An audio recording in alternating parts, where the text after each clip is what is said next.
Hey, it's Clay, and this will be a video chart on ticker symbol GBLX. We will take a look at the 30-minute time frame.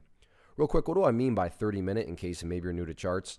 Instead of each one of these candlesticks here representing 1 day's worth of price action, which is what you would normally see, each one represents 30 minutes. So while this here may look like several days worth of time, it's actually just today's price action broken down into 30-minute time slices.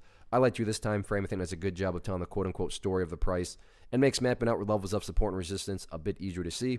I've done this analysis on a pretty routine basis. In fact, I did it yesterday, so that's where all these red and green line annotations are coming from. But after today's price movement, I want to do some house cleaning here because way too many lines right now, and it's causing clutter, and that's the last thing I want from a presentation standpoint. And after today's big kind of downwards move, there's now really 2 official levels that stand out, and both of them are moving averages, so there's really no point at all right now to now those lines that I deleted, they still totally pertain, but like I said, I'm just trying to apply the KISS method here, keep it simple, stupid from a presentation standpoint.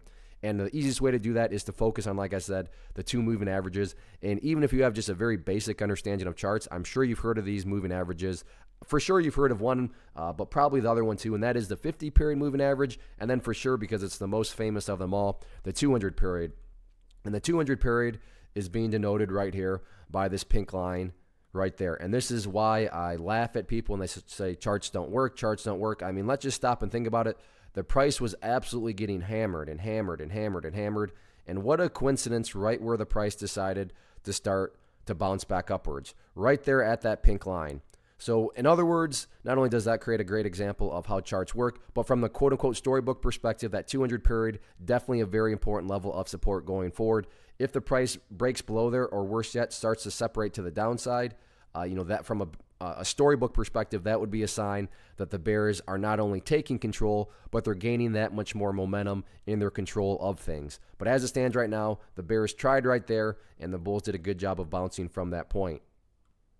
Now, on the flip side of things, in terms of levels of resistance and kind of where the battlegrounds are on any sort of bounce, that already played out today, and that is where the purple line comes into play, which is the 50-period simple moving average.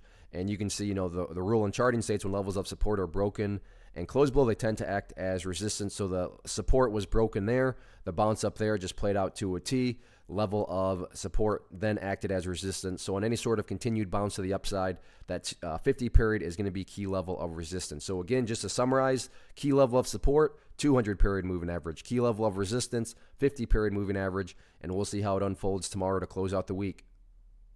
One of the biggest questions that I get is, hey Clay, how do you find the stocks that you trade? So what I've done is put together a free resource guide where I talk about the tools that I use to locate stocks that I find interesting and think may have potential. So if that sounds like something that could add value to you as a trader, then click on the image that is up on the screen right now and I will email you the guide. The guide itself is very short and to the point, and best part, it's completely free.